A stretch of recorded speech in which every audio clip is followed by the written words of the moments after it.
I was thinking this morning about how I could do the intro in Welsh. Yeah, you can if you want. I'm going to try. Oh my God, that's really exciting. Oh my God, everyone strap in. She's going to do the intro in Welsh.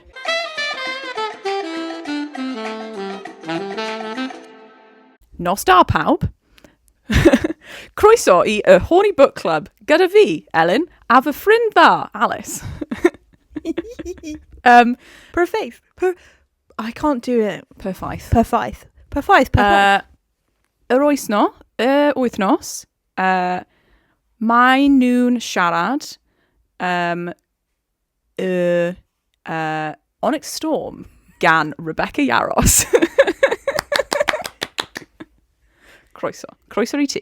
Well done. Thank you, deal. How exciting. Thank you. That's what I've been learning in Welsh. Well, you said, hey, how can I introduce my Horny Book Club podcast in Welsh? For those, the uninitiated, I said, what did I say? I said, North Star. Good evening, everyone. Welcome to the Horny Book Club with me, Ellen, and my good friend, Alice. My good friend.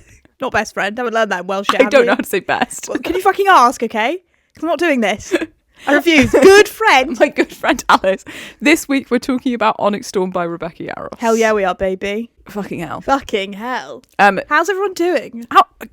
Listen. It's been, how long? Week and a half since it was published? Yeah. At time of recording. How are we all feeling? I personally, how are we all feeling? I'll answer. Go ahead.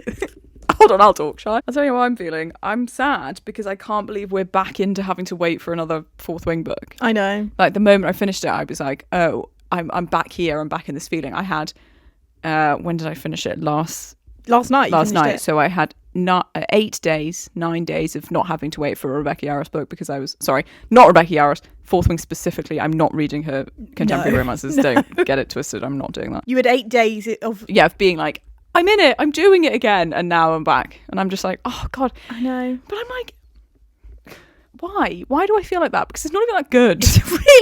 It's really not that good. It's really actually just like mediocre. But there's something in it. We talk about a lot about like books having crack in them. Crack. And there is the strongest crack I've ever come across in these street books. Crack, you might say. It's I'm addicted. There's just something about them that just really just hits the spot. But what I would say is I'm less like, because at the end of Iron Flame, you're like, oh my God, I need the next book because I need to know what's going to happen. Yeah. I don't feel that as much. Yeah. But I'm like, I need to be back in this world. I need to be back with the gang. I need to be back with the gang. This book was prime gang shit. Yes. Right? Hold on. Right, before we go any further, firstly, this episode is going to have full spoilers for ONYX STORM and Iron Flame and Fourth Wing. If you are going to read ONYX STORM, you've got to read it first. I don't want to send you away. Trust me, I don't. But we have to. Because I'm like, we're going to talk about, well, I was going to say every single detail. No, we don't have time. But we're going to talk about a lot of details. A lot of stuff, a lot of like crucial plot stuff, and we're going to talk about the end. So yeah. If you don't want any spoilers, stop listening, go away, come back. Secondly, if you're watching the YouTube video, you might have noticed me and Alice wearing matching tops again. It's Valentine's Day, so we're wearing our matching... Valentine's Day, baby. Our matching heart fleeces. We've got almost matching pink nails. Done on accident. Done literally, not even consulted. We're just fucking locked in. We're like Violet and Xaden. Which one of us is evil? It's me. It's you, yeah. So I'm fuming. Well, and in solidarity with Violet, my shoulder's not really in its socket right now, so... Subluxating. Do you know what I mean? I must say that I didn't miss having to read Subluxate all the fucking time. I didn't notice it. Multiple. She's really? always like, yeah. I didn't notice and I it. pray to done that my shoulder doesn't subluxate, and I'm literally like, just say I literally didn't pick up on that once again. It's because you're relating too much. You're like, me too. I'm like, right now, me too, actually. So yeah, we've got our matching jumps. Yeah, we've got our matching fleeces. Me and Violet have our matching dislocating shoulders. You and Xaden have your matching evilness. Just sort of underlying evil. Just underlying ice cold. I'm channeling from the ground. Also, follow us and stuff. Follow us on Instagram. HBC Podcast is Instagram. She's doing it. No, it's not. No, it's not. You've fallen at the first hurdle. You think it's easy. It's not. It's not. I'm off the parapet. I'm gone. Go on then, you do You'll never make it to I'll never make it to Basquiat. Basquiat Social Media College. That's where I'm going. Crossing the parapet. Basquiat's social media college. They're like, as you walk across the barrel, you have to recite Instagram handles. Yeah. Tell me 10 really crucial hashtags. I'm like, hashtag romance podcast. Hashtag podcast clips. Follow us on Instagram at the H Book Club. Follow us on TikTok at HBC Podcast. Subscribe to our YouTube channel, HBC Podcast. Turn the bell on to be notified when we post. You can email us, hornybookclub@gmail.com. And we have a Ko-fi where you can send us money if you'd like to send us money. Thank you so much. Well, happy Valentine's Day, everyone. Let's do ONYX STORM. I don't know how this episode is going to go because I finished reading this 2 hours ago and I'm already deeply confused and don't really remember anything because there's so much to remember. Also, if it's your first time here and you're thinking, God, they've never done an episode on Iron Flame, we did. It's gone. Oh, it was one of the. If I remember correctly, it's the most I've laughed in such a long time when discussing some of the stuff. Some of the stuff on that book, the content, them shagging on the armoire, and us doing a really long bit about Beauty and the Beast, and the talking. But I can't really remember why, but that's all I remember. Yeah, good stuff. It's a comedy podcast, but it's gone. It's lost. It's corrupted. At one point, the cat knocked the camera over. It was never meant to be. It was never meant to be. My mic turned off. The camera got knocked over, and then all the file. I was going to dub myself, and then all of the files got. Is it corrupted. all actually really gone? There's nothing. Yeah, the audio files. So, sorry. Sorry, everyone. All you really need to know about Iron Flame is that Violet and Xaden are like, Violet's like, I can't believe you didn't tell me. I can't even remember what he didn't tell her now, but I can't remember you didn't. About his second power. Oh, yeah. And also that he's the... And Brennan's alive. Yeah. She was, for so long, they were doing a big, can't believe you didn't tell me, even though it was very, very valid secrets to keep. Same shit, different book, I would say as well. That's all I remember. And then that went on for a really long time. And then there was a big battle at the end. And Xaden turned into a venin. Xaden channeled from the ground to save Violet. And she's like, don't know why you fucking did that. And he's like, because I'm in love with you, you fucking bitch. And she's like... So basically, that's where we are. We're at the beginning of ONYX STORM. Xaden's basically just become a venin. We're like, oh shit. Oh, and Violet's mum died, sacrificed herself to save everyone. Violet's mum is dead. There's a really grim bit in this where he's like, I hate my mum because we found her again. Shock horror. And Violet's like, mum's fucking dead actually. And Xaden's like, oh, I forgot because I'm a venin. And I was like, oh god. Xaden's a venin. Some of the gang know. The other people from the rebels, they know that he's a venin. So they are setting out in search for a cure to cure Xaden, but also to hopefully end the war as a way to defeat them / cure them. Because the venin are attacking. Oh my god! So you're like, how much do you explain on the continent? We're not doing a big explanation of. We can't. There'll be the whole podcast is us explaining. Basically, where they live, there's a border between where they are at Basquiat and then in a different place called Poromil. The venin are all coming to try and get to that border, but there's magical wards, but the wards are failing. Yeah. Good summary? Good summary. That's where the war is. Violet and the rebels are like, right, we've got to go on a mission. We've got to find a cure. We've got to find a way to also defeat the venin. And we're also going to search for Andana's type of dragon. So we found out at the end of Iron Flame, Andana, who is Violet's second dragon, because she's got 2 dragons, is a special 7th breed of dragon called an irid. Short for iridescent, by the way, because she can change the colours of her scales. Which is horrific. And I was like, don't pander to me. Rebecca, you need 7 dragons to fire all the ward stones to do a big thing that's going to help. Honestly, but I'm like, that's how much it's discussed in the book. Yeah. That's how much it's explained to you. The seventh breed of dragon will help. So we've got to go and find the 7th breed of dragons because they are not where all the other dragons hang out. Because yes, Andana has fired the ward stone at Basquiat. Yeah. But she can only ever do that once and can't do it again. Apparently. Why? Completely unexplained. Yeah, I didn't understand. As with most of this book, completely fucking unexplained. They do that. Various things happen across 400 pages. Xaden's like, we can't shag, I'm evil. Violet's like, no, babe, it's fine. Xaden's like, we really can't. Oh, maybe we can. No, we actually definitely can't. It ends with a giant battle again. It's stressful. Really stressful. And then at the end, Xaden's gone. Him and Violet are married. She's got a massive emerald. She's got bling. She's got fucking bling. And Imogen's erased her memory. Yeah, for the last 12 hours. So she doesn't remember getting married to Xaden. The last thing she kind of remembers is in this big battle is that Xaden channels again.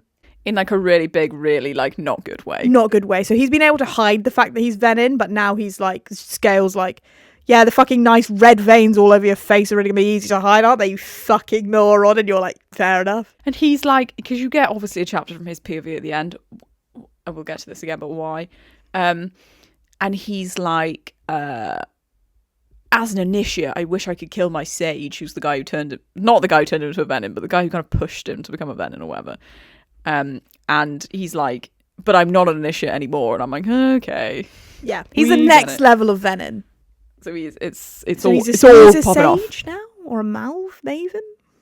No, Maven's the top level. Maven's not, but I think Sage is also. I think there's something in between. Again, don't know, and do not know.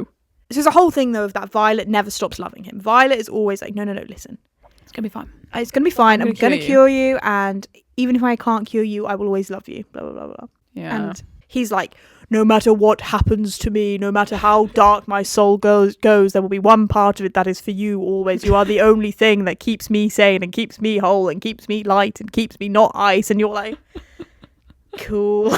Yeah. Listen. It's not stopping you from fucking channeling all the time, though, is it? Stop channeling, and you're like, he literally will not stop channeling. Like, please. Non-stop channeling. I beg of you, stop channeling. I beg of you. I'm literally like, just fucking stop channeling, actually. Have you considered not channeling? Have you considered? But also, he's like, I'm literally addicted to channeling. Yeah, and he's also like, I'm trying really fucking hard not to I've got 67 days or whatever it is. Unfortunately, it's still slapped. Like, it's so deeply confusing. Yeah. It's so deeply, like, you go in, and I know this is a very common thought happening. Yeah. On the internet. Everyone is saying this. You go in, and you're like, who the fuck are you? Where the fuck are we? Yeah. What's going on? Yeah. I don't understand anything. And I think the problem is, Yeah. is that Becky's creating a big gang, and the gang always expands. There's always more people coming in because she's a coward and she won't kill anyone from the main gang. So she's got to bring in more people to kill them off, is my theory. She's not ready to kill off any of the core gang yet. So she's killing off side members of the gang. But she's got to bring them in.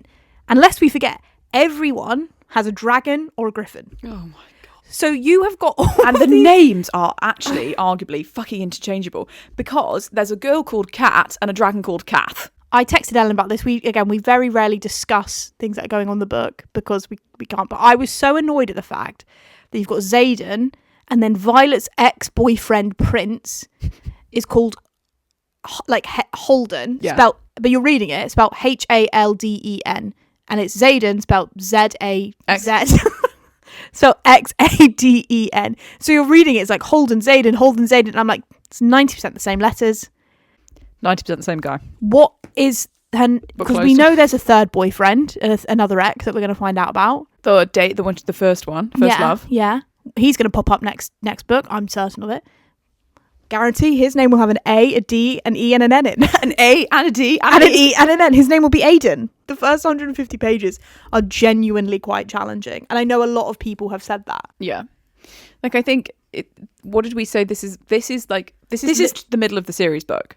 And it reads like the middle of the series book. And I completely understand what she was going for and the things she had to do. But she didn't achieve it very well. I mean, in some ways, I'm like...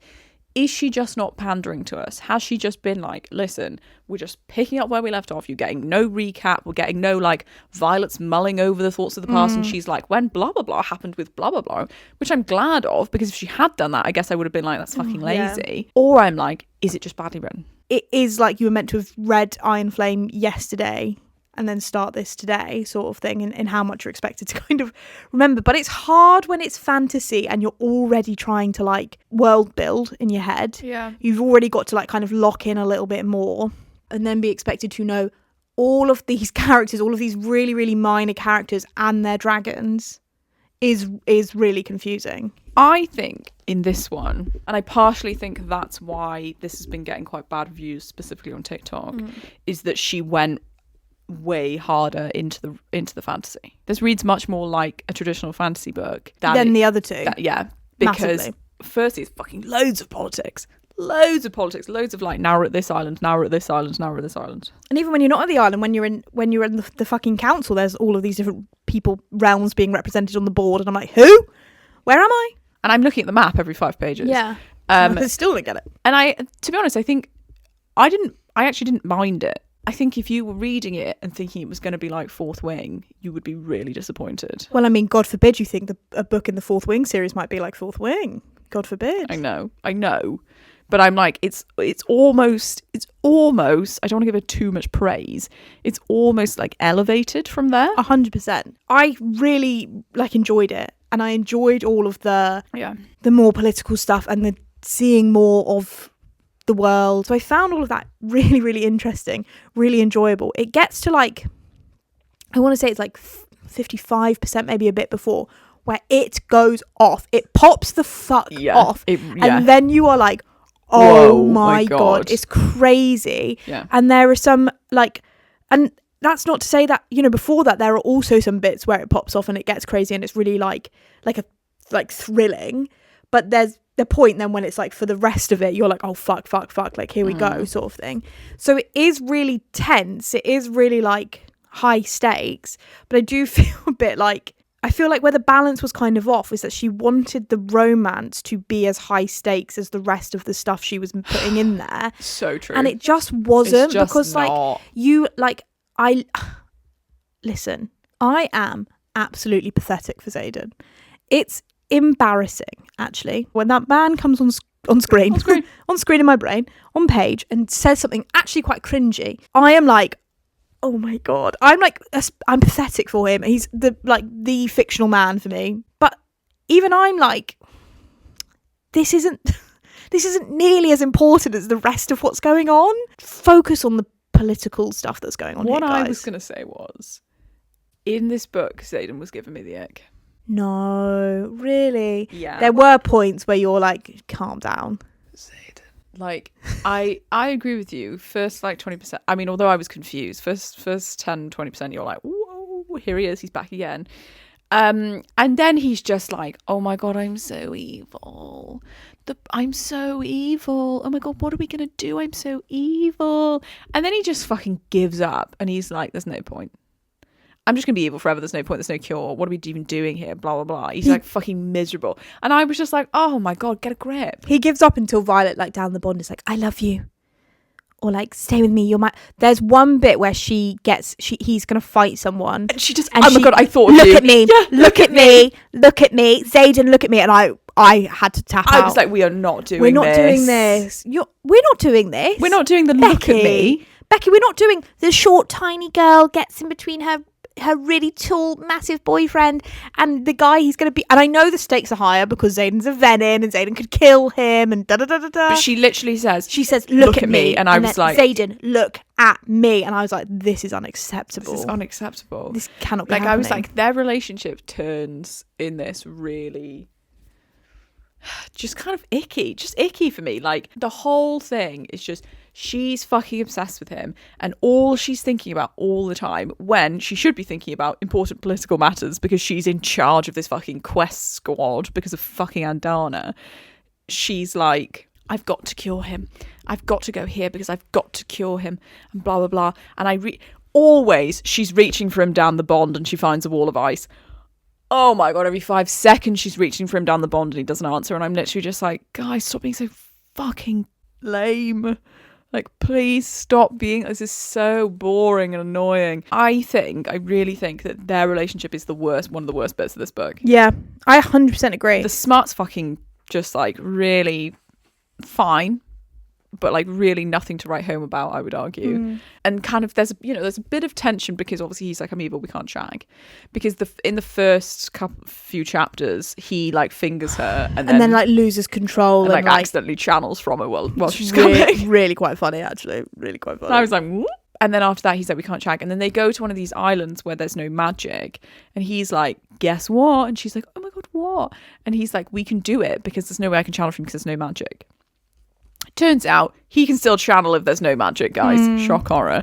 I completely agree with you, by the way, that their relationship is the weakest part of this book. Massively. Which I think is why lots of people aren't loving it. If you went into it being like, can't wait for more Xaden and Violet. Can't wait for more Xaden and Violet. Can't wait for the Fourth Wing vibes. It's really, they have a great connection, blah, blah. No, that's gone. This book is not about them. This book is not about them, but she kind of she's trying to pander to the people who just want the romance, which I understand because that's what it's built on. But it doesn't work. If them being in zero conflict with each other doesn't hugely work. If the conflict is the fact that like he might channel, he might be evil, blah blah blah, but it doesn't, like, they are just completely in love for the whole book, which is quite nice. Like, I quite like it. Like, even when he's off in brooding, it's like, you go off and brood, but just remember, you love me and I love you, and I know that, okay? So I'll be the secure one in the relationship, you go and be insecure. And then it's like vice versa, and you're kind of like, that's really nice and stuff, but I always, like, there's no kind of like, the relationship's never in any jeopardy from within. And you're sort of like, and it should be, because ultimately he is venin. When he was not venin, and he had just like told you a couple of lies, you were I'm addressing Violet, you were like, we can't be together, and now he is literally evil. You're like, we're stronger than ever.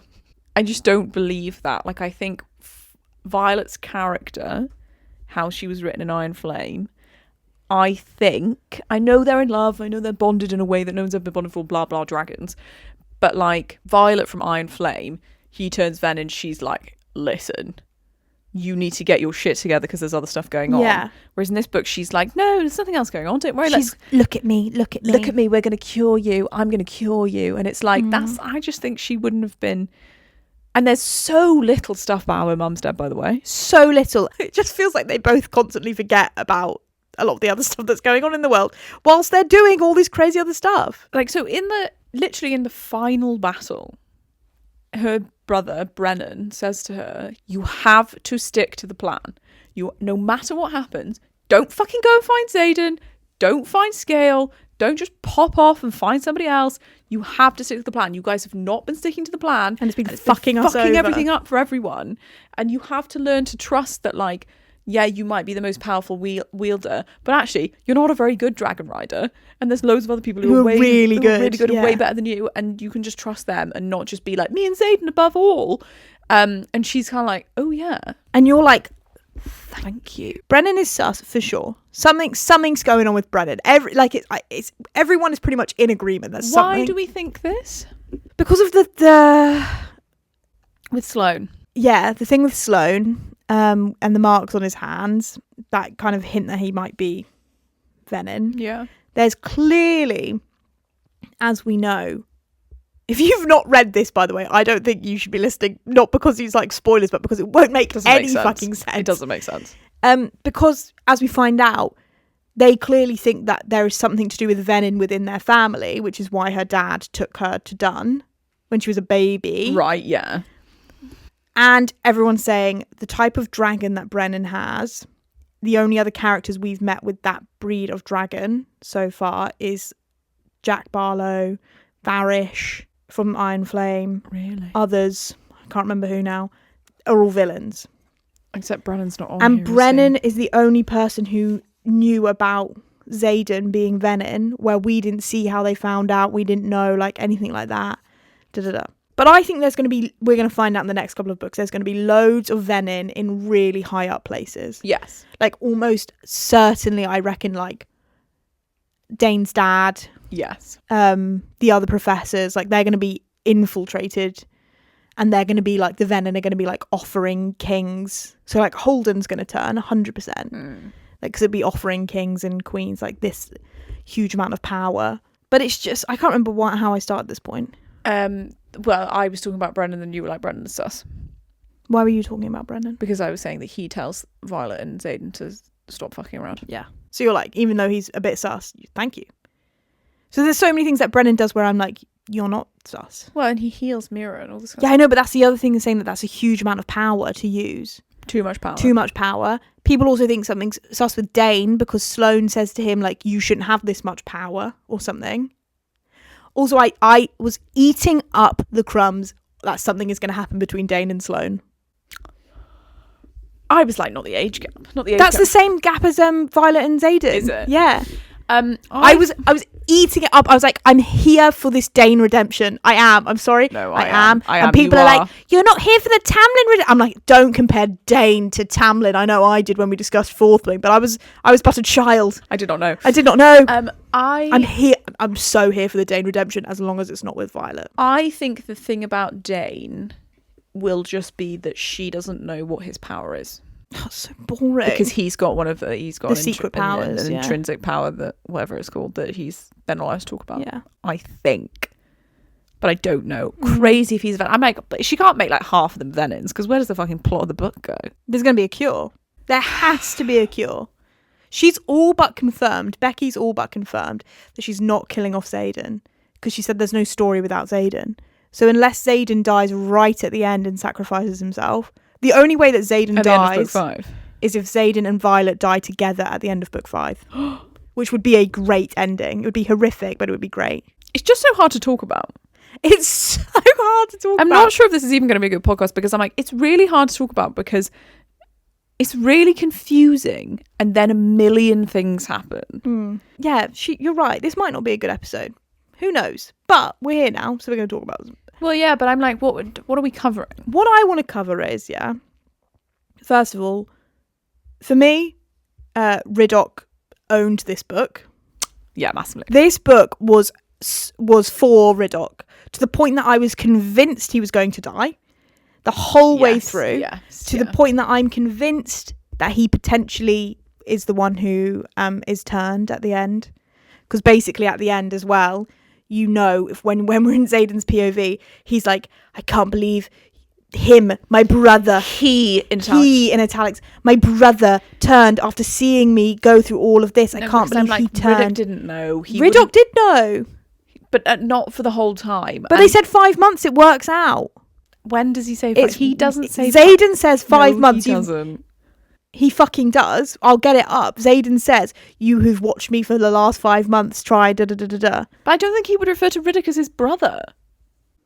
I don't think he does refer to him as his brother. I think he's talking about his venin brother. I'm like... I think it's Brennan. I think it's Brennan. I will be upset if it's Riddoch, because she was like... The way... Like, Riddoch was the third main character in this book. Yeah, I was going to say. I loved it. He was so funny. It was so... He's a really kind of, like, different character to Xaden and Violet, who are both so, like, broody and both so, like... But he's always obviously been, like, the comic relief in the other two. And he still very much is. But then he has the whole bit where he turns around and he's like, you think just because I'm the only one with the best sense of humour that I don't care, and that I can't do the work that you guys are doing and can't do this research, and I fucking can. So like, let me in, blah, blah, blah. And the whole thing about like, one of us has to be with you. We're strong when we're together. He still is very much the comic relief, but he also is like badass in it. And he fucking slays, and I love him. I think you're right. Like, why would she have gone to such lengths to make him such a fuller character in this book, like where we like see basically nothing from Rhiannon this whole book, or Imogen, or Sawyer, really anyone, or Sawyer really, if she wasn't then going to do something. The only other thing I thought is, are they going to fall in love? No. Can you imagine? Because Xaden's gone, everyone. Xaden's gone. They might be married, but Xaden's gone, and she's got to fuck someone in the next book. There can't be no fucking. We said this either in Iron Flame or in the Fourth Wing episode. I think it was Iron Flame, where we said there will be a moment where Xaden is gone, where we said Dane, where they'll be together and they'll be like leaning in, like having a moment of like looking deeply into each other's eyes, and then maybe a kiss, and then being like, no, Xaden. Or Xaden will turn up and be like, interesting violence. Hi, wife. Yeah. Do you know what? Guys? For the amount of shit we've just chatted about Xaden and Violet, I cannot wait for that, because that will happen at one point, and he will probably be evil as fuck by that point. He will probably be like covered in the red veins, probably really, really scary looking, but they will still be like, oh fuck, I do want to shag.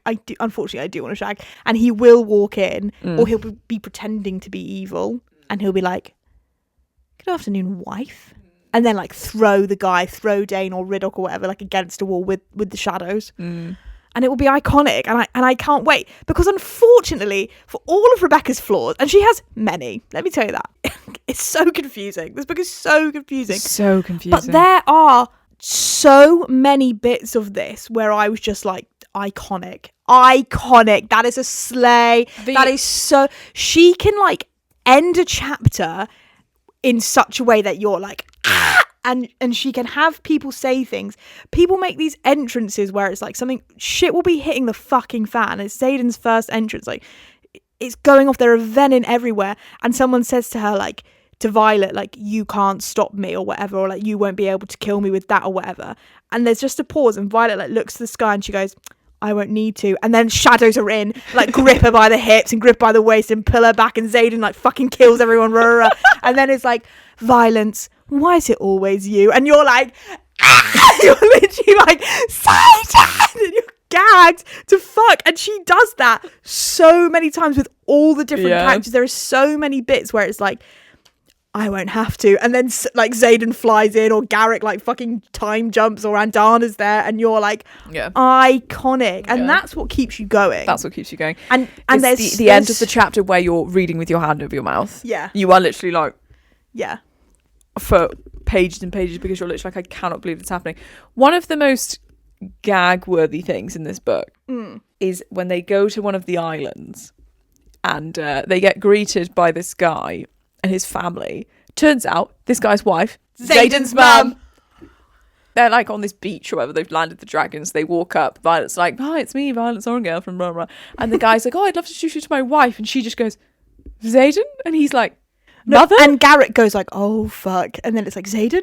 Mum? And it's like end of chapter, and you're like, oh my god. And that bit is so good. So basically then, Violet and her squad, her quest mission, or whatever they fucking call themselves. Quest squad. So at the beginning, they're trying to fly from isles to isle to find out about where Andana is from, and also information about the venin.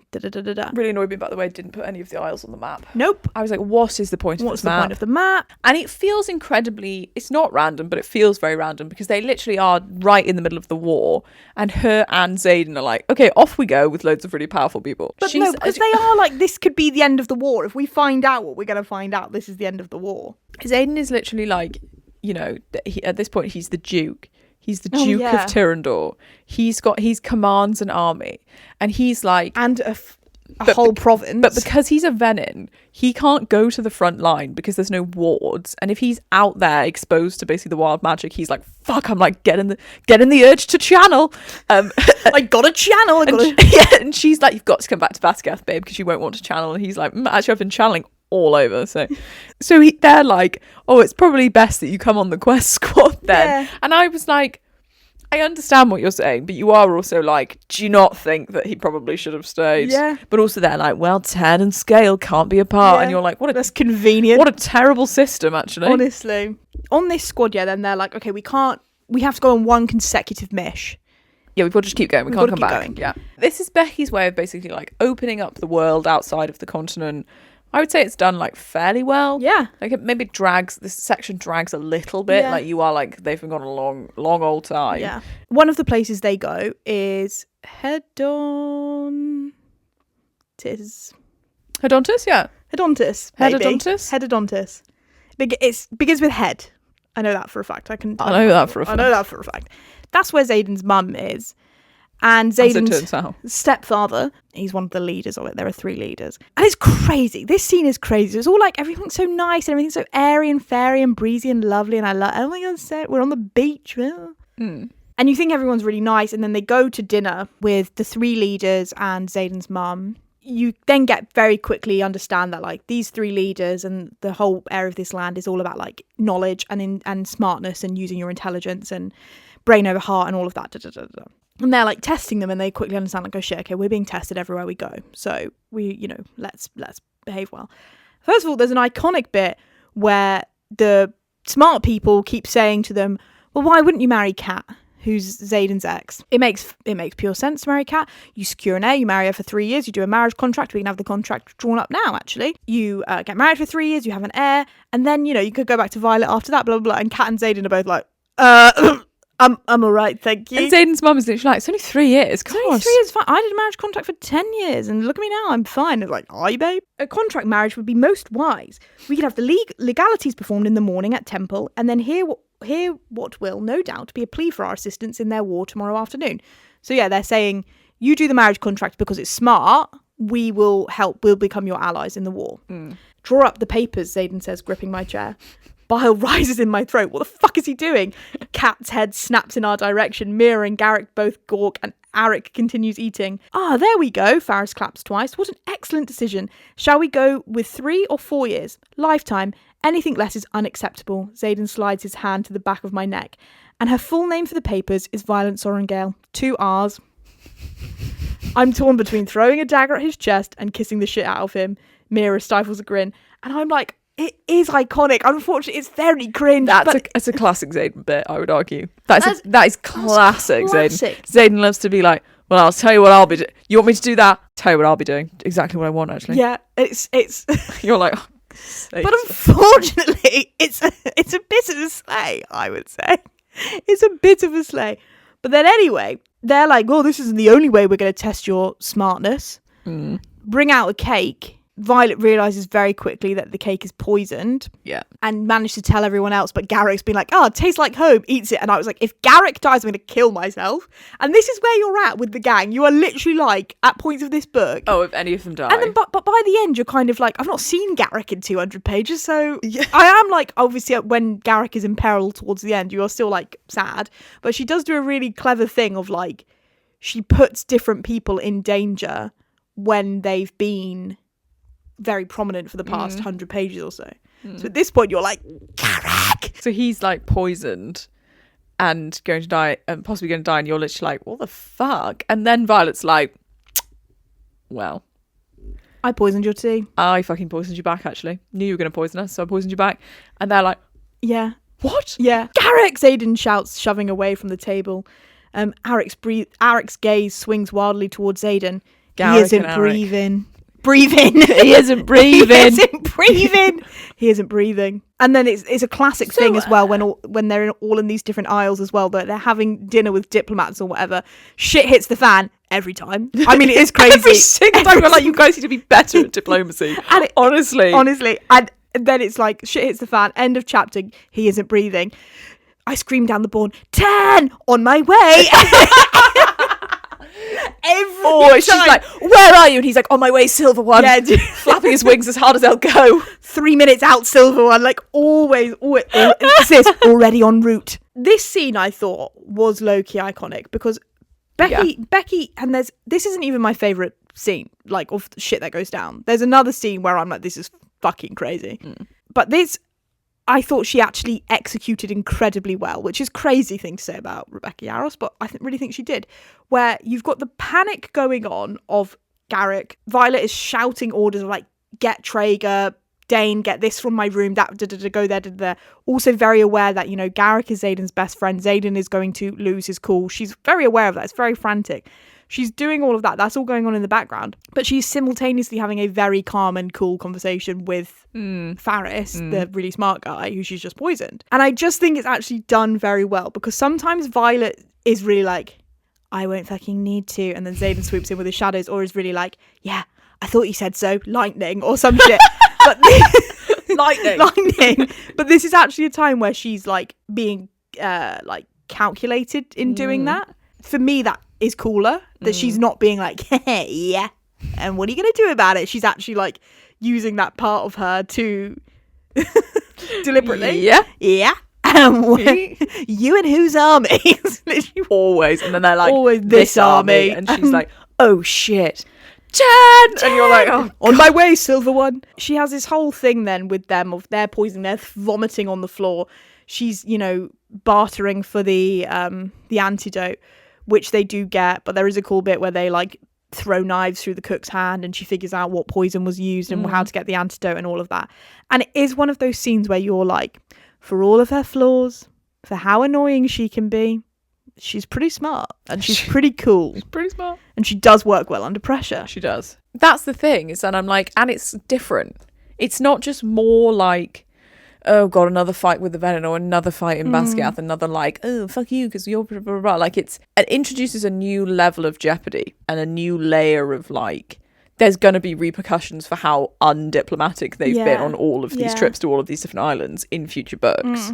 And new threats as well. Yeah. It's one of those weird things where like this book is weirdly repetitive, but also different in each repetition of itself. We're having kind of these scenes, these like little episodes within the book, where the same sort of thing is happening in each one. Because is there magic on where they are now? Yes, no. Can we shag? Who knows? Can Xaden channel? Who knows? Which side character is gonna be in mortal danger at each one? Because there always is. They always are. Yeah. How are the dragons going to come in and save the day? And it's the same at every place they go to. And it's like four, I think. 4 or 5 places. 4. It just felt very like, here's a scene. Whereas Iron Flame and Fourth Wing felt way more like one story. One thing. Does that make sense? Yes, it does. I think the problem with this...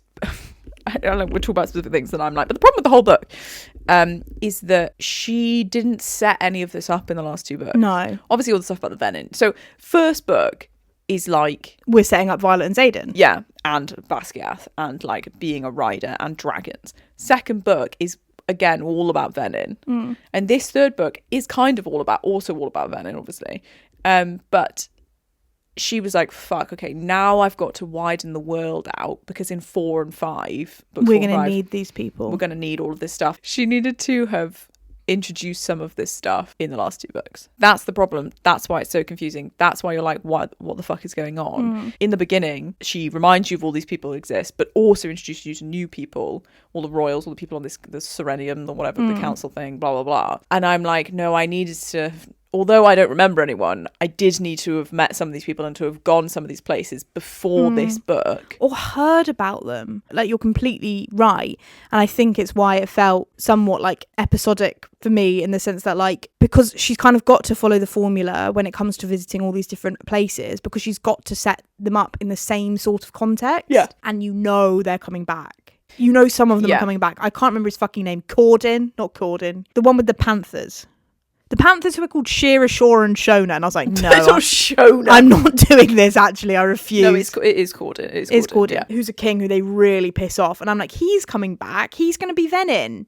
That venin are going to get to him and be like, you want some power? He loves power. Yeah, because he loves power. And it's the whole thing of some of the areas, they want dragons. They want to know dragons and have dragons and da-da-da-da-da. And there's a really good fight scene in it.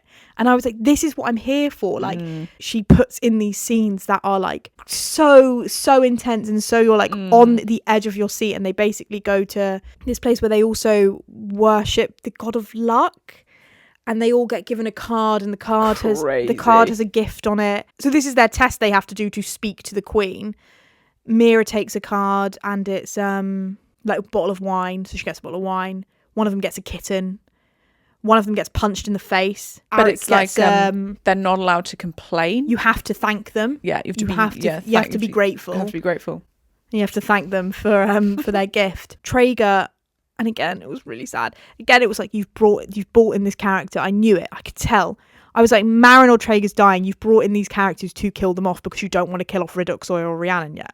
Well, and also it's like you've given Kat her love interest and then you've killed him off immediately. And I so was is like... she going to go evil again? So they all pull these cards, and then Traeger pulls his card off and there's an arrow on it, and he gets shot through the heart and he's dead. Just like immediately straight away before anyone can react. And none of them are allowed to react. So they're all like... Although what I would say about this scene... Violet visibly reacting, visibly Kat, crying. Dane is like, no, screaming. Drake has got his hand over Kat's mouth, like blah blah blah. But I assume you get a bit of leeway. But so they're all like, fuck, and Xaden's like down the bond, like, you know what you have to do. I can't do it. Like, I can't do it because like Dane gets punched in the face and then is like, thank you. Like whenever you get the wine, it's like, thank you. You get a broken compass, which is coming back. That broken compass that she got is coming back. The broken compass that he's got, the empty glass box. Yeah. I was like, and that's it's on his nightstand. I was like, what's that going to be? Shoots Traeger through the heart, and because Violet is the leader of the mission, she has to thank them. And that bit again as well, you are like hand over mouth, like, oh my fucking god, like it's crazy. Like that's why I'm like, I'm like so impressed with her, because she has written these so many different bits that are so engaging, so like heart in your fucking mouth, like, oh my god. But then also I'm like, it's also not good. It's also like not well executed. Well, so like what I was going to say was, I think you wouldn't say it was boring. No. everybody loves to be like, as we said in the last episode, blah, blah, blah, Iron Flame was so boring. All they did was go, meh, meh, meh, meh, meh. That's not what this is. Although we would literally earlier just like, Violet and Zayden just go on and on about how they love each other. Which they do. But there's enough action happening, enough crazy things absolutely popping off. Zayden's mum is there, that you're like, it's pacey. Like, I'm like, I think I took the first 100 pages so slow, not because I was like, I'm bored, but because I was like, I'm so confused. Like, if anything, the beginning is too fast paced. Like, there's a venin attack in like chapter 2, and you're literally like, I was not ready for this. No. I know what you mean. Like, I think it's got a load of really good individual parts, but somehow when you bring it all together, it doesn't really work. Yeah, that's it. It kind of doesn't work as a whole book, but kind of like, there isn't much in there apart from all the stuff that's in Violet that I'm like, you should have taken that out. You know, you love to be like, they could be 200 pages shorter. I don't really think it could be, because I think you need to cover everything that's been covered, but it all needed to kind of be Iron Flame and Onyx Storm and whatever the next one's going to be. I reckon they needed all to be chopped up together and mixed about. I think at the end of Iron Flame, maybe the end of Fourth Wing, I was like, I never want to see Violet with anyone else. Now after this, I'm like, I do. No, I do, and I'll tell you why. Let's break that down. I'll tell you for why. Oh my god. One, because I'm like, Zayden's giving me the ick. He needs to go off and sort himself out. He does. I agree with you. I love him, but also he needs to just like figure his shit out. And he's 2, a venin. Yeah, that's fine. But I'm like, he needs to go off and just like let Violet live her life for a bit. Well, that's what he's done. He's done that now, hasn't he? He's married her and he's fucked off. And she's the Duchess of Tyrrendor. Yeah. Slay. I think we need to see Violet with someone else. Otherwise, there's going to be no shagging in the next book, because he's not coming back straight away in the next book. There's no way he is. Who the fuck is she shagging? Anyone. Could be anyone. Well, it could be a mystery first ex. Could be mystery first ex. It could be it won't be Halden. Could be Arik. They know each other. Could be Dane. Could be Riddick. Could be anyone. Could be a random person we've not met yet. Like, imagine if it's Garrick. Slay though. No, because he's in love with Imogen. Oh yeah, we hope. I hope for Imogen's sake, God.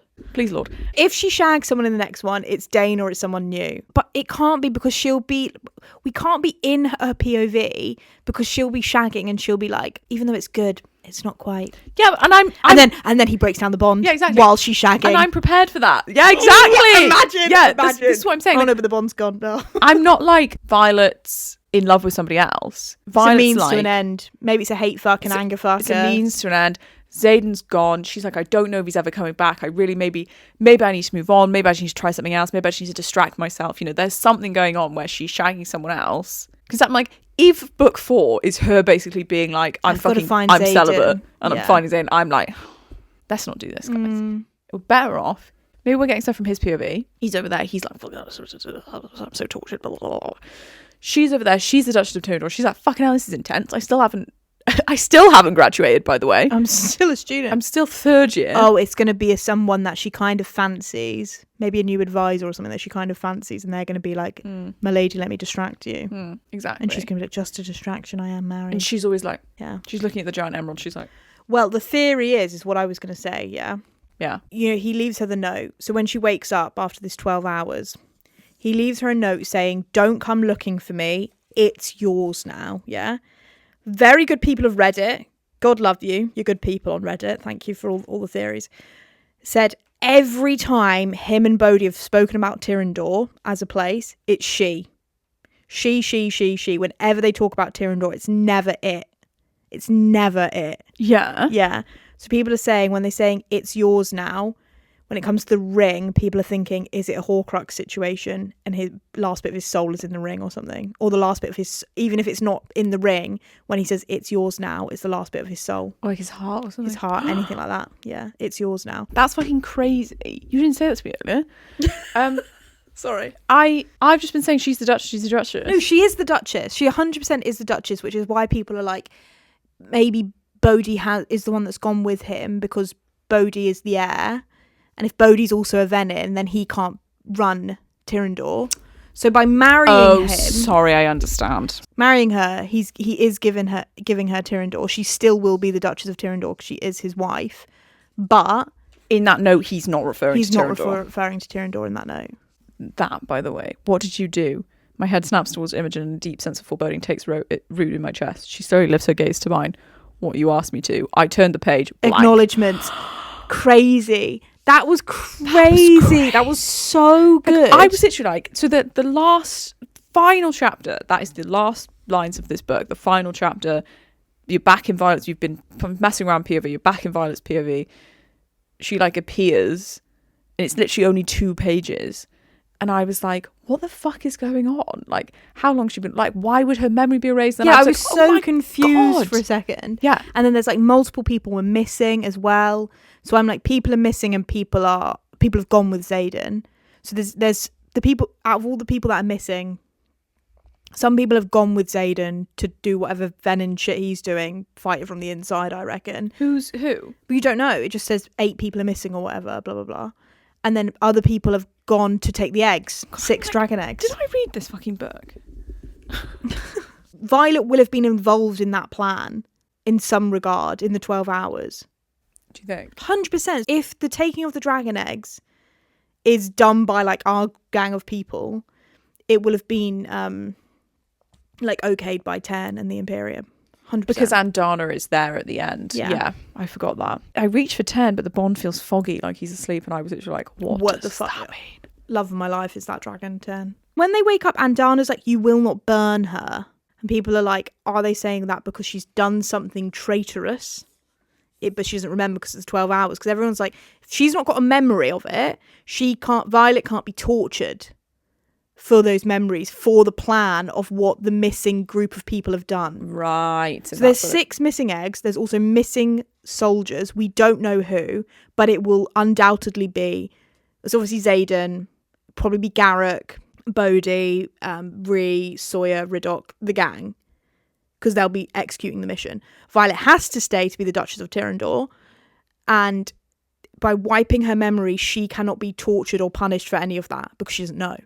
That's why her memory's been wiped. Yeah.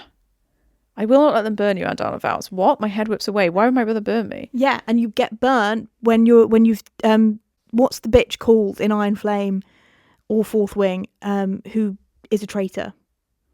And she gets executed by fire because she tried to kill Violet. Can't remember her name, but yeah. Yeah. You get burnt by dragons when you are a traitor. Yeah. So Andana being like, you will not burn her, is because she's being like, she's not a traitor, you can't prove she's a traitor. 5 riders missing. 4 now. So 4 apart from Violet. But after that display, we all know Rierson did this. I bet the other 3 are already dead. So Xaden and 3 others. Yeah. Who's saying that they think the 3 others are dead? Brennan? No, a random guy. Wilson. Oh yeah, that she doesn't recognise. A group of riders I don't recognise come through the gate on our left. Yeah. So what does that mean? I'm like, we've met everyone! What does that mean, a group of riders we don't recognise? What's going on? God, I really did not infer the importance of this final chapter. Because you're so stressed, because so much has happened. There's a chapter from Rhee's point of view, which is fucking, I just loved it. Yeah. I was like, good. Finally. Yeah, finally. Good to see what other people are up to when this crazy stuff's going on. And then you get a chapter from Imogen's point of view, where you see Quinn die, and I was crying. Oh, horrible. It was so fucking sad. This battle is going on and on and on. Xaden is fucking channeling deep from the core of the earth. The molten and you're like, core please, like, Xaden, stop. You're the Duke. Behave like it. He literally, it's really cringe, actually, the way she describes it. He does like a fucking... like an anime fighting stance where he like slams he's like got one knee on the ground, he slams his hand into the ground, and I was like, ew. Don't get it wrong, this book is cringe as fuck. There's a bit where he's being icy or whatever, blah blah blah, and then it's like, just for a millisecond he looks over at me and he smiles, that warm beautiful smile. That smile's a new core memory. And I was like, don't say core memory to me, Rebecca Yarros. Don't you fucking dare. Who do you think you are? To say that smile is a new core memory. Yeah, crazy. Sorry, I didn't realise Violet was on TikTok. On TikTok? Absolutely outrageous. Yeah, it is oddly cringy, isn't it? Yeah. And so, but you never know. You never know if it's going to be a slay of a line. Or a really, really cringe line. You're like kind of in jeopardy the whole time, because you're like, am I going to be like, or am I going to be like, oh. But I must continue. But you're constantly going between slay, cringe, and stress.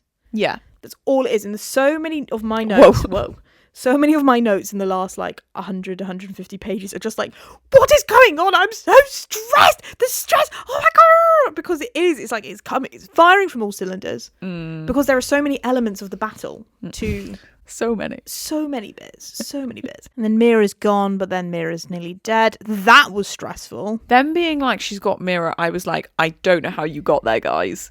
Like, I thought them being like, it's Mira was a bit of a jump. Yeah, I agree. The coded message, bit of a jump. When they said they've got Mira, I was like, oh my God, they've got Mira. But I was like, I wasn't picking up what you were putting down. I was not about to guess that. No. This is like Frida McFadden. I was not. Literally. The whole thing when it's like, don't look at Jack Barlow in the box. And I'm like, well, he's not there then. Don't look at him in the box. I'm like, well, something's going on then. No, he is in there, isn't he? If we're not looking at Jack Barlow in the box, something's going on. No, because she's like, I don't look at him. And then 10 is like, he looks blah, blah, blah, blah. Yeah, but I'm like, maybe something's going on. I'm like, 10's lying to her. No, I don't think 10 is lying to her, but I think something's going on with Jack Barlow in the box. I'm like, that can't be... Stop saying in the box. That can't be the end of Jack Barlow. Jack Barlow in the box. Jack Barlow in the box. Welcome back, Jack Barlow in the box. Do you know what I mean? I'm like, something's going on. There's no way something's not going on there. Because but I'm like, there's something going on. The slight issue is that, and part of the reason why it's so confusing, there's something going on everywhere. Everywhere. No one is trustworthy. No. Everyone is like, oh, by the way, blah, blah, I was secretly doing this. Oh, I've been secretly doing this. I've been secretly doing this. Blah, blah. Justina? Queen. Poor Justina. My God. They're all going down there. They're all signing. And she's like, you actually can't be here. I've actually already been demoted. And they're like, sorry, we're here. What are we going to do? She's like, I've lost my job because of you guys. And they're like, oh, Justina, help. Don't worry, Justina. One day you will write a best-selling book about me. So it's fine. Oh, God. It's crazy. Justina. Great at cliffhangers. Who knew Justina in her historically accurate retelling text is doing crazy cliffhangers where Garrick's like, tastes like home. Do you know what I mean? Also, Jess Nina being like, great cliffhanger. Jess Nina being like, and then he sucks his tongue into my mouth. And then he swipes his thumb over my wet panties. And then Jess Nina's literally like, Jess Nina's like writing the word clit, like, oh. And I'm like, Jess Nina, why? I'm like, I understand the premise of being like, what does it say right at the beginning? The following text has been faithfully transcribed from Navarian into the modern language by Justina Neil Ward. Justinia, sorry, I'm saying it wrong. Sorry. Justinia Neil Ward, curator of the Scribe Quadrant at Basgiath War College. All events are true and names have been preserved to honour the courage of those fallen. May their souls be commended to Malek. So you're commending souls to Malek while simultaneously being like, he licks my clit. He licks my clit. What I also think about this is that, therefore, we must assume, 1, Justinia going to live. Yeah. 2, Basgiath War College. Standing. And I'm like, I don't know why she did that. No. Because she does that in book 1 and you're like, fun little trope. Oh, this is all true. This is and then you're like, this is a historical document, the word clit, and you're like, Why is Justinia trying to make me horny? In my history book. It's what I would like to know. Imagine them studying this is like clicked. Clicked. And then reading it and being like, interesting, I didn't know you could do that with an armchair. There's also a bit, where they shag, which I was like, yeah. Which I was like, unfortunately, it's so embarrassing, but so hot. Where they're shagging on furniture because, God forbid. Get on the bed. God forbid they shag in a bed. They fucking on the table. They fucking on the table. Oh, yeah. At his mum's place. And his mum's place. And they're in his mum's guest room. No, it's not. I don't think they shag at the mum's. I think it's when they're in, aren't they in Tyrrendor? It's Viscount Tecarus. It's his house. It's his room. So he's in his uncle's guest room. Okay? Take it back. Is Tecarus his uncle? Yeah. Yeah. Oh no, Tecarus' cat's uncle. Tecarus' cat's uncle, yeah, because he's not related They're to not Cat. related to Cat. He's in it's not Tyrrendor, it's Poromil. He's in his family friend's guest room, okay? Yeah. Basically, when they're in Poromil, there's no magic. No. There's magic when they're in Poromil, but they're not in Poromil. They're in his house on the island, Cordin's Island. So you know when they go to and they see Cordin, Tecarus has got a house there. Tecarus has got a house there. That's where they are. So they're on that island. There's no magic. There's no magic, and so they're all upset. They can't talk to can't talk to Scale. They can't talk to Ten. No, because she can talk to Ten. She can still talk to Ten. What is that about, by the way? What is that about? Something. Do we think... Sorry, before we get to the smut, I just more talk about magic. Is she just accidentally, inherently channeling from the ground all the time? Because she's a lightning wielder. Oh my god. Excellent point. Is that why she can speak to Ten and Oh, fuck. When no one else can. Yeah. And it's like, okay. Theory develops. She has like the most magic in the world. Her power... Although I'm like, lots of people have like natural powers, and like her mum was her mum was a storm wielder, which is a big fucking point at the end of the book, because the main venin, Theophany, however you say it. Stupid. When I read it, it's just Stephanie, okay? I was saying it's Stephanie. When it's I was saying it's Stephanie. Anytime I saw Theophany, I was just like, Stephanie. Yeah, Stephanie. Stephanie. I can't believe Stephanie is the villain of this book. Stephanie. At the end, it revealed that Stephanie is a storm wielder, and it's this whole thing of like, I am not the equivalent of you, lightning wielder. I am the equivalent of your mother. And I'm like, what the fuck was her mum's signet? But I've not seen her mum in 800 pages. She was a weather wielder. She was weather wielder. I know, but you forgot. Did you remember that straight away? I did. Yeah. I completely forgot. So I was like, what? And then I remembered, but I was also like, what is the significance of that? Yeah. Who cares? Yeah. Why does it matter that you have the same? Well, there's something going on in that family. So anyway, if she has this like sort of natural power that comes from the earth, comes from the sky, it's lightning, right? She doesn't create the lightning in her hand. She she uses her magic to create lightning in the sky. Yeah. And then she pulls it down, she directs it. She uses I've never read the word conduit so much in my life. I was like, I don't even know what a conduit is, leave me alone. Is she kind of just accidentally channeling all the time? She's channeling from the earth, right? In some capacity. So what's going to happen is in book 4 they're going to be like, she is doing that, but she's not evil. She's not evil, as we know. She's a couple of times she's been like, am I tempted to do it? No, I'm not going to do it. But she's kind of doing it all the time because that's where she's getting her lightning from. So are they going to be like, she's the cure? Anyway, back to the shagging. So they're like, there's no power, I can't speak to Scale, blah blah blah blah. But we can shag. But he's like, so he's like, there's, I don't want to channel from the earth right now. That last part, 10 seconds. He channels from the earth later in this chapter, so don't you worry, guys. Literally, I was like, Xaden. Like, you are just like, Xaden. And do you know? No. That's what it was. I've remembered. The thing that gave me the egg was that he was so... The thing about him being a venin is that anytime someone attacks Violet, he gets really angry about it. And it was just making me like, oh, shut the fuck up. Yeah. Like, he's like, he almost hurt you, so I had to channel. And Violet's literally like... Did you? I was fine. Did you? And I was like, yeah, Violet, you know what? I'm on your side for the first time ever.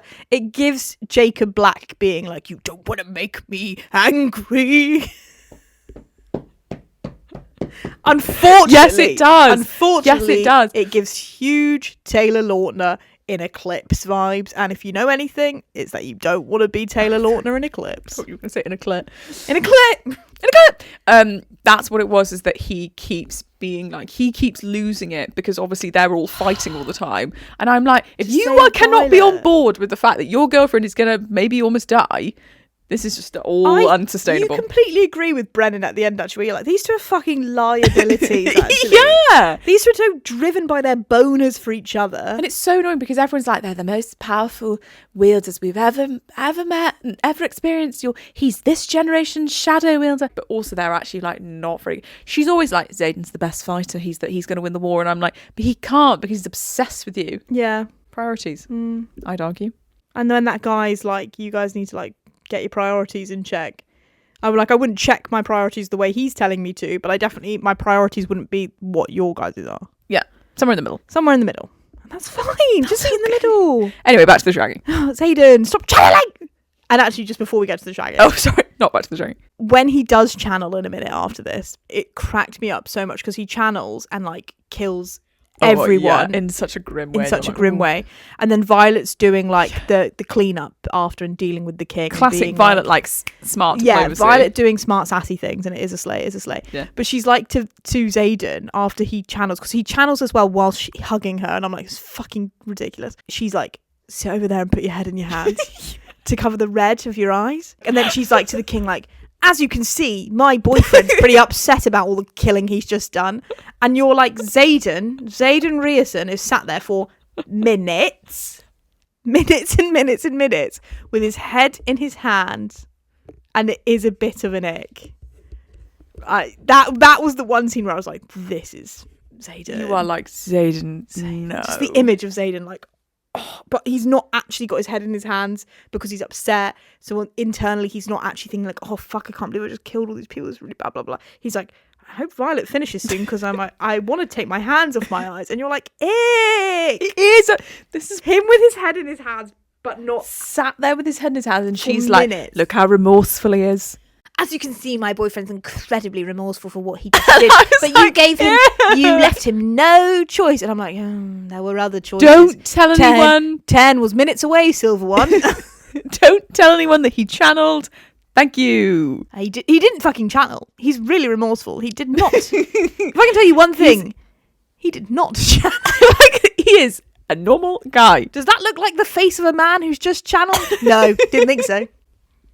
Did not think so, right?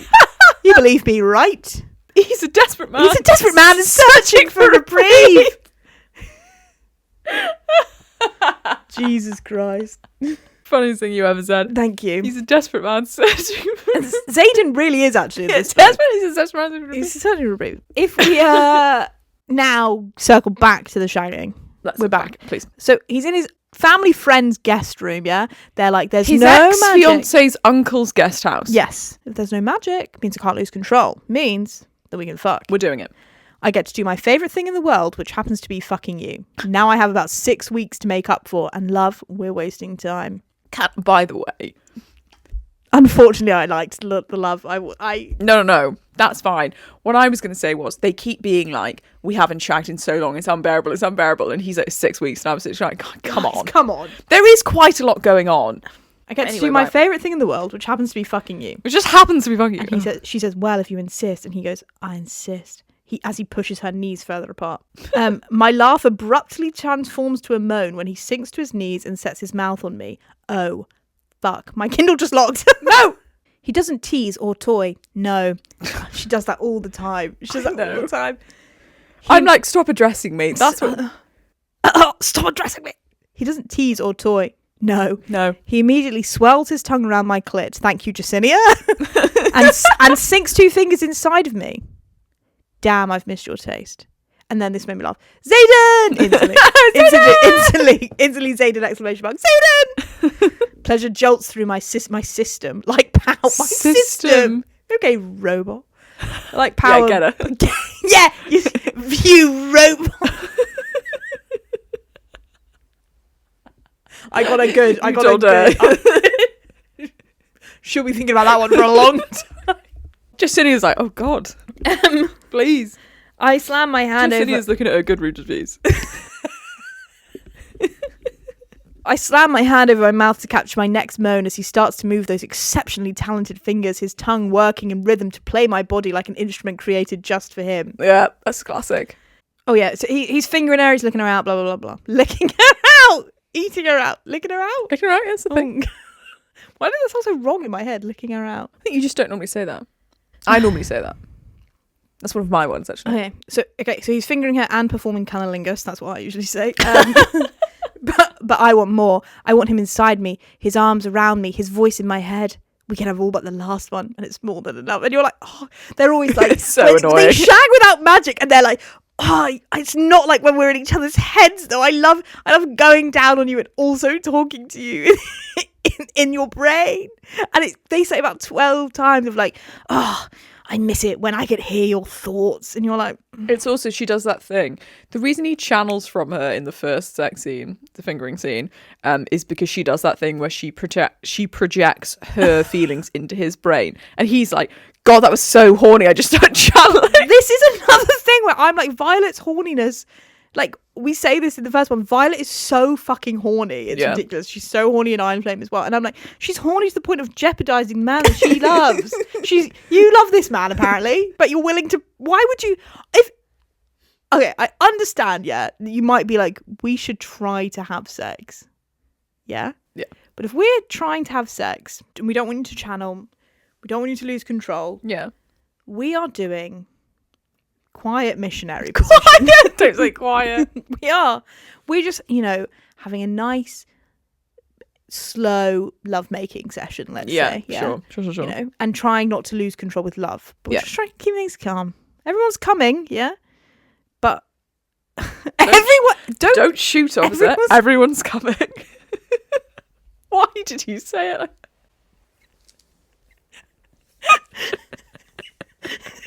Everyone's coming. I think that's the funniest thing.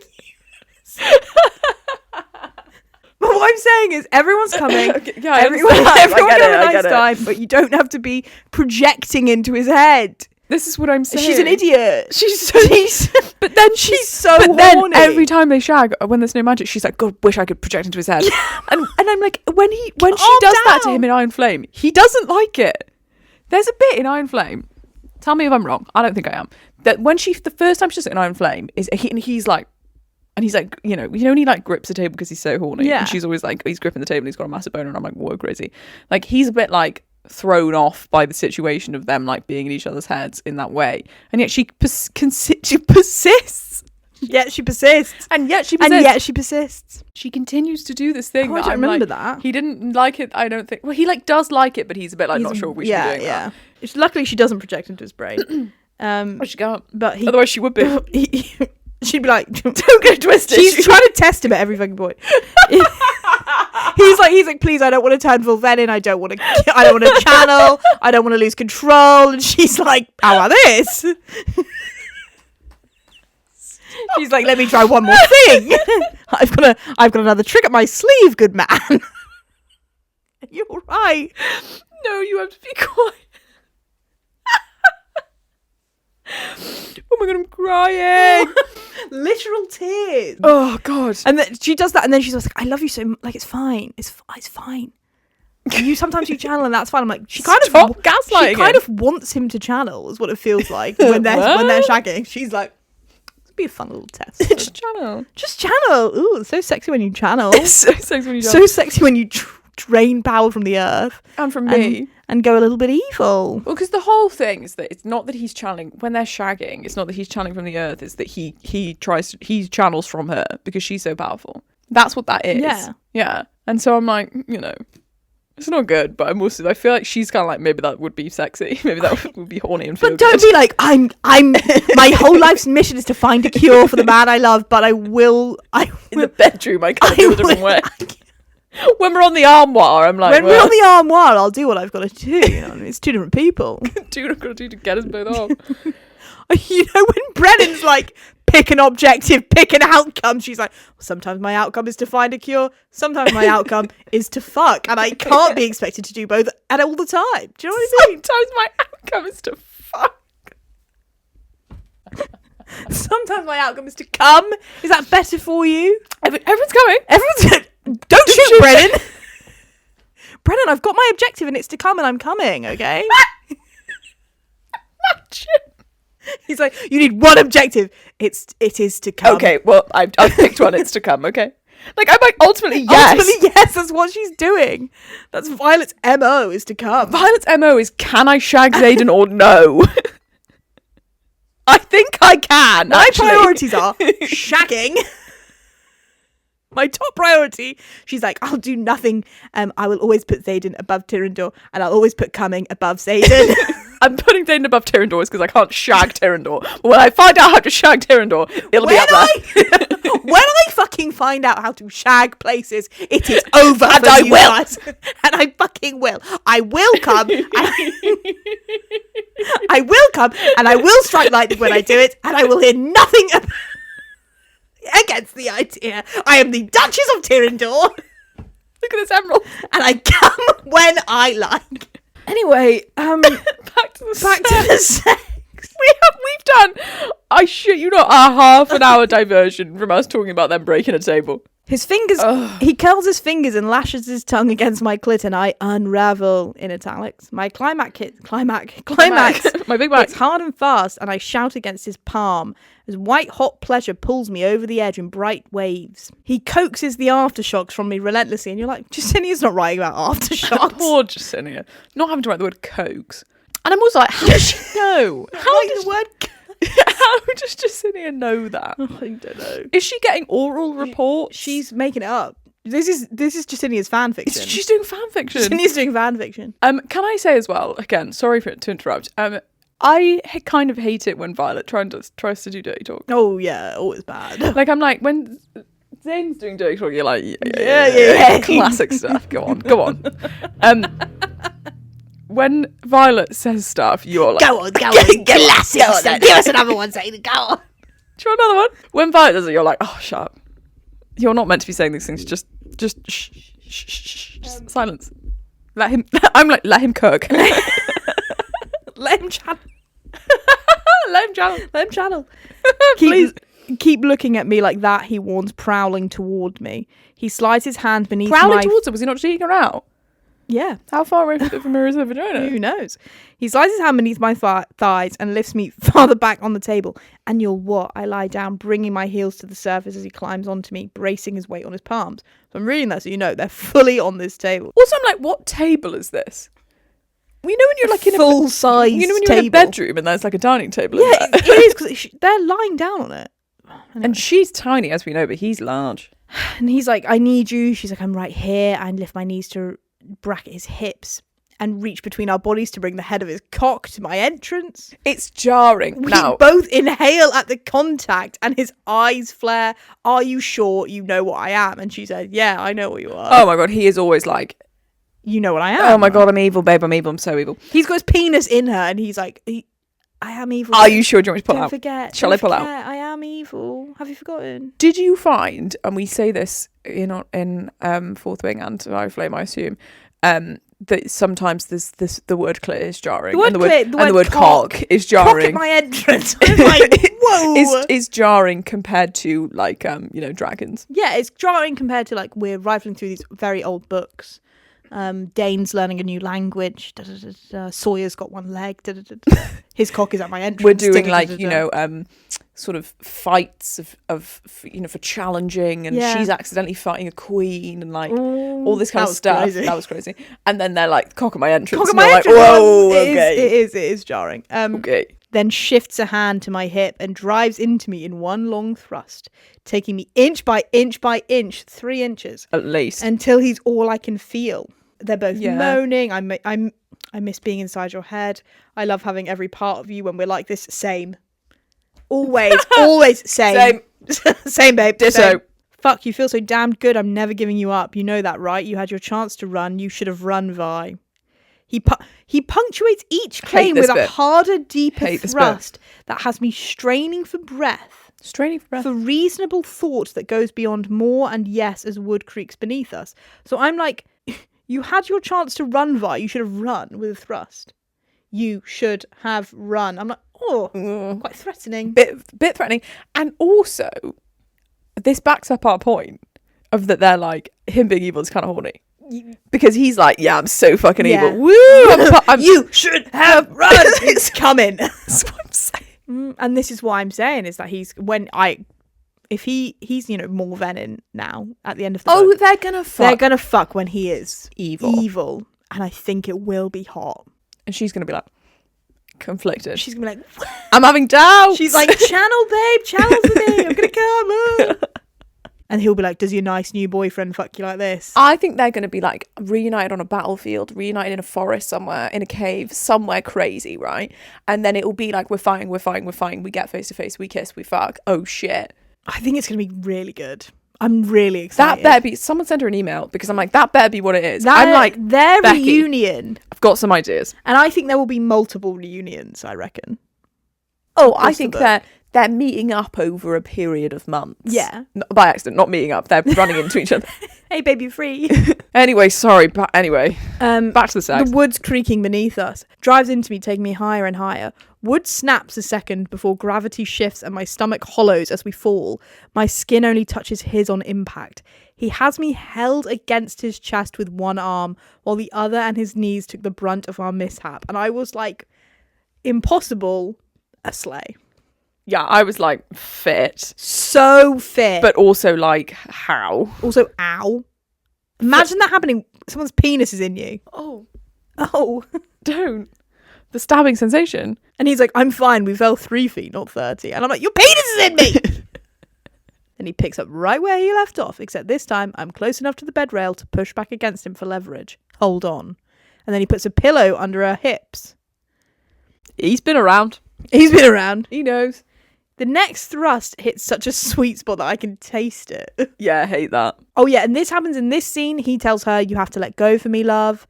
And because she's like, I'm not coming, Your Honour. Your Honour, I refuse to come at this moment in time. Officer. Because she can say Your Honour as well. Oh, right, I see. I'm not coming, Your Honour. Your Honour, I'm not coming. And I'll tell you for why. It's because I don't want the sex to end. That's why she's not coming right now. Yeah, and I was like, that doesn't mean the sex has to end. No. You can come. You have to let go for me, love. I'm not. You are. I don't need to be in your head to know why you're fighting it. This isn't the only time, Vi, we have all night. Come for me. All night sounds better than any heaven I know of. You're like, why is she an old man at the pub? I'm like, all night sounds better than any heaven I've ever heard of. It's like, you're 20. Why are you saying things like that? What is going on? Literally. What was the point? Why were we reading that? He breaks the table. Because he breaks the table and him catching her is quite hot. There you go, everyone. There you go. That was worth it, wasn't it? And then the other time they shag multiple times. There's a time where they shag on an armchair and I had to go back and check the logistics because he sat on the armchair and he gets her to kneel on the arms of the chair and shadows her hands, the back of the chair, and eats her out. He's like slides down and eats her out, and I was like, you're crazy. I was like, Your Honour, I plead the fifth. No, I'm like, definitely hot, but I was like, I wouldn't be able to do that. Oh, of course not. And I'm like, would she? She's always, normally it's when they're shagging, it's always like, oh, she's so tired, she needs to rest. Always there, like, Val needs to rest. Because she's disabled. And I have a very similar disability to what Violet has, yeah? And so sometimes I think about the fact that they're normally, when they're shagging, when she's really tired or when she's dislocated something or hurt something, and I know it's a fantasy world, I know you have to suspend belief, okay? But the sex that I have if I've recently dislocated something or I'm having a flare-up of any kind. You're not kneeling on the arms of an armchair. I'm not kneeling on the arms of an armchair. That's all we'll say. I'm not having sex on a table that could break because even if my sexy Zayden could catch me, the impact would still really, really fucking hurt. You're doing it on the orthopedic mattress. You're doing literally with the orthopedic pillow supporting my neck. You've got to. Sometimes you've got to make these adjustments. There's nothing wrong with that. There's nothing wrong with that. And it's true. And so sometimes I'm like, slay, and I'm like, her knees on the armchairs would fucking kill. And she's always. And I know her brother's a magical mender, but imagine me like, can you come and fix me, please? Because I had sex on an armchair. I'm just getting my hip and I'm stuck. I'm stuck on the armchair. Vag out. Also, when he finishes eating her out and he gets under the bed or something not under the bed. And then he goes under the bed and you're like, Zayden, where are you going? He's like, sorry, I'm just under here. He's like, just under the bed. Get out from under the bed, Zayden. When he gets off the chair. The channel, he's like. He eats her out. He's sat on the chair. She's on the armrests. He slides down. To eat her out. Yeah. And then he fucks her from behind after while she's still on the armrests. No, so he takes one leg off one of the armrests. Yeah. I remember being like, yeah. So she's got one leg up. Yeah, and stood. It's better. It's more stable, probably. Probably not stood, probably just knelt on the chair. On the chair, maybe. But when he gets out from the armchair, she doesn't move. So he slid down a bit to eat her out, but then he does a full slide under to stand up and take her from behind. And I was like, that's not hot. Imagine him being like the full slide down the chair to stand up and take her from behind. Not hot. I think the initial slide down from sat to eating her out, I would be like, oh no. Well, this is what I mean. I'm like, how tall are the chairs, the armchairs, the arms of the chair, the chairs, the armchair, the arms of the chair. What do you mean? Because I'm like, they could be really high. She could be quite high up, and he wouldn't have to slide down that far. Either way, he's sliding down. He's sliding down a bit, but then he does have to slide down more to get out from under her. And I'm like, isn't it, guys? I'm sorry. I hate to say you're like, I'm not sure about that, but it kind of is. It's kind of hot and kind of. It's very creative. Do you know what? And you've got to give him that. Like I was like, oh, interesting. I feel like you've been thinking about this. When did you have time to come up with this? I'm like, guys, It's a war. Are we not shagging in a bed? That's after they've not shagged for 73 days is when they fuck on the armchair. And I'm like, you'd fuck in the bed. I just think you would fuck in the bed. I just think you would fuck in the bed. I'm sorry. I know. I feel like this is going to be our new thing for 2025 is us being like, just do it in the bed.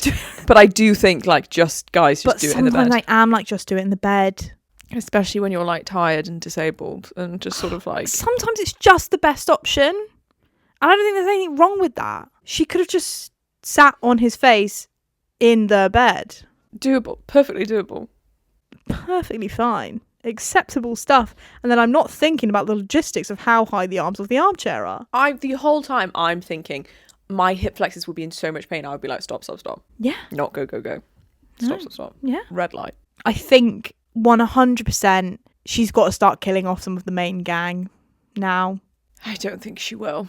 I think she will. Do you think she will? There is no way in hell, yeah. This is the list of people, because they nearly killed Mira in this one, and then Mira miraculously survived her neck being slit. Yeah.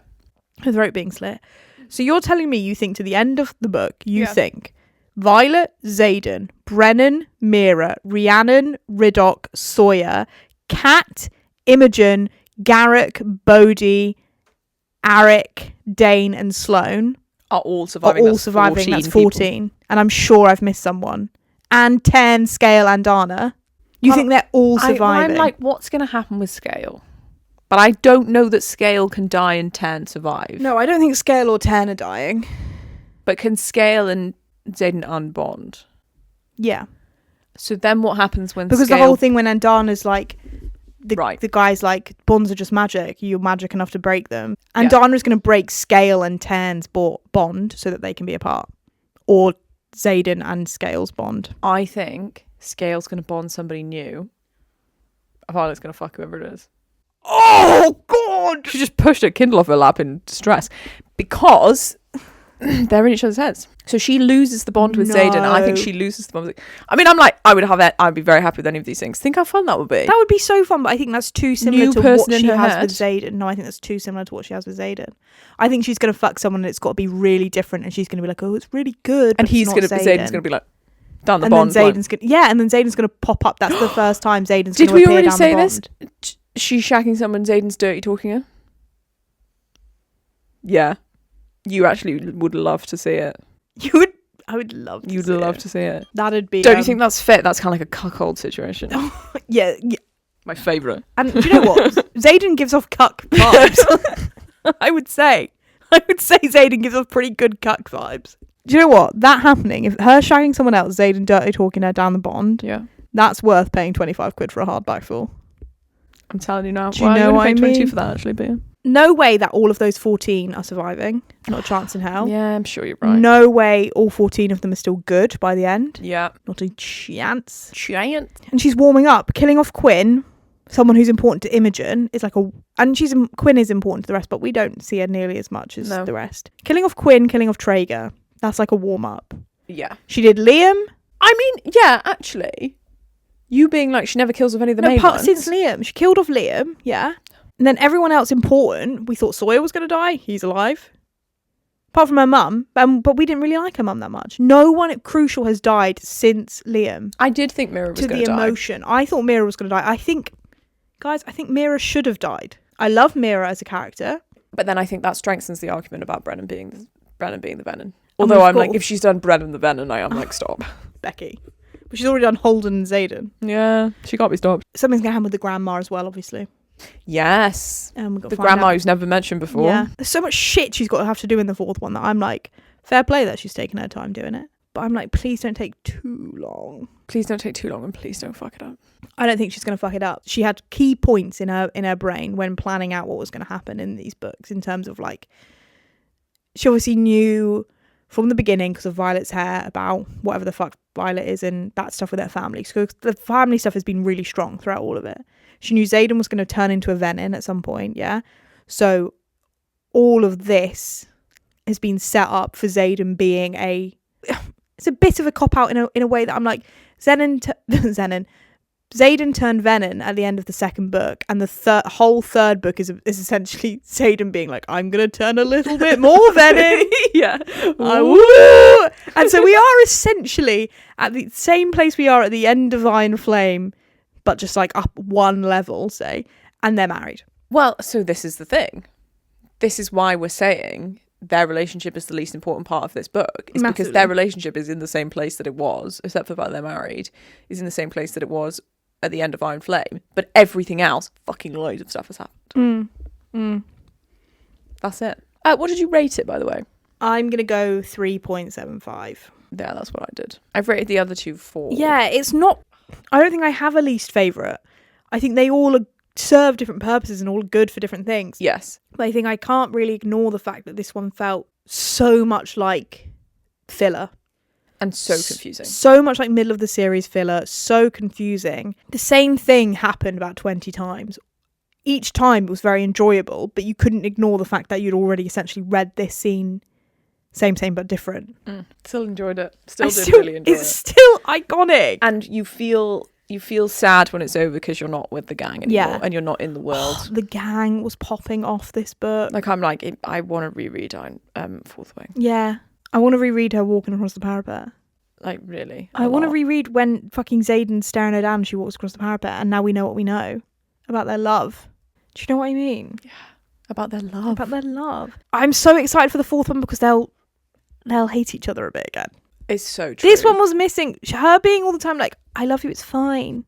My darling, my sweet angel boy, it's fine. Because the reason I loved... Sorry, I've kind of interrupted you, but I knew what you were going to say. Yeah, sorry. No, so you say it, my friend. The reason I loved the second one is because he's fighting to get her back. Yeah. And you don't have that in this. This is the reason why I won't hear the slander for Iron Flame. Because I'm like, although I agree she is like, you fucking pig. And you're like, oh God. Like, he is like...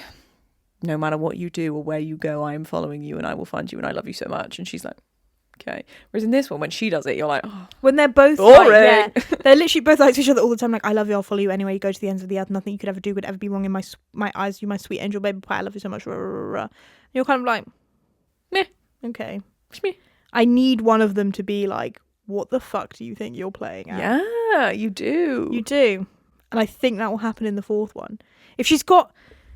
She needs to lock in, and she just needs to lean in. Okay, Xaden has fought off the venin in himself for as long as he can, and he has now channeled that much more. He cannot have channeled that much more and still be like, I'm good though. No worries, babe. No worries. I'm a good man at heart. Because yes, he is. But if he's channeled more, then there's more evil on the surface. Let's see that evil and let's see him fuck. Let me see him fuck. Let me see him fuck when he's evil. Because I'm like, I think if I was her, I'm channeling Rebecca Yarros here for a second. If I was her, I would be like, I don't want to take him really far and then feel like curing him is like some kind of cop out. So I'm like, she has to come up with something amazing for the cure. Hence why I think Violet is the key to the cure, because Violet and Xaden, they're made for each other. She was made to cure him so he could blah, blah, blah. You know what I mean? Like, it all makes sense. It all makes sense. But as long as she comes up with a good enough cure, he can be basically like evil as fuck. They can still have sex. Because I'm like, this whole book was her being like, I'm hiding from everyone that he's a venin. The next book, I'm hiding from everyone that I'm fucking him even though he's a venin. I'm like, she's got no problem with hiding stuff. Yeah. It's the same shit. Like, I would love that though. I'm hiding everyone that I'm fucking the venin. She's sneaking off to fuck him in the forest. And he's venin. And the sex, something happens to the sex. Yeah. It's like the sex is different. Yeah. And she's like, it's kind of like dark and a bit like twisted. Yeah. I'm like, just don't make him be like, I'm an undercover venin. I'm undercover, guys. I'm undercover. I'm undercover venin. I'm actually such a good guy. When I see Violet, I'm like, Violet, I love you. Oh my God. Yeah, I'm like, I don't want it. You'll lose me. I don't want it. I want them. They've got to go back to being enemies. Yeah. That's the best time. Even though they were never real enemies, as we know. Yeah. They've got to now become real enemies. And then when we come back around, the catharsis is going to be insane. Yeah. They're real enemies, but she's still like, they're both still like, we're linked and I will cure you. Yeah. She's like, I still want to cure him, but at the moment, he's not the guy I knew. And he's kind of going, do I want to be cured because I love all this power? But there's a part of him deep down that's like, yes, I want to be cured because I want to be with my wife. Be with my wife. I'm just thrilled. I'm so glad it's out. I so enjoyed it. It's such a romp. She is cringe, but she is fun. Yeah. And I love Xaden. I love Xaden so much, that man. Right. Okay. Would love to know your thoughts. Thank you, everyone. If you've read it, email us. You can comment on Spotify, by the way. Someone did the other day and I was very excited. Don't forget to follow us everywhere. Thanks for listening. We're tired now. I don't know what's next. Next is Wretched by Emily McIntyre. No, Wretched is next. Guys. You guys. That episode, we popped off on that episode, actually, I feel. Get ready. Lock in. Get ready for a dark romance mafia retelling of The Wizard of Oz. Bitch. Get ready for a gun inside a vagina. If you thought this one was like, they didn't really talk about sex that much, just you wait. Don't worry. We're balancing it out with the next one. Sometimes you've got to talk about the theories and the book, and that's the problem with this book, is it's actually really just not very much shagging. But if you like this sort of one where it's less smutty and more like plot, let us know. Let us know if there are any other books that are more like this. Yeah, let us know if you enjoy us reading out smut. I feel like you do, you perverts. Yeah, you fucking perverts. That's all you want, isn't it? You say, I'm not listening to Fourth Wing because they don't say the C word enough. We must go. Poor Jacinia. Poor Jacinia. Right. Love you. Bye. See you next time. Bye.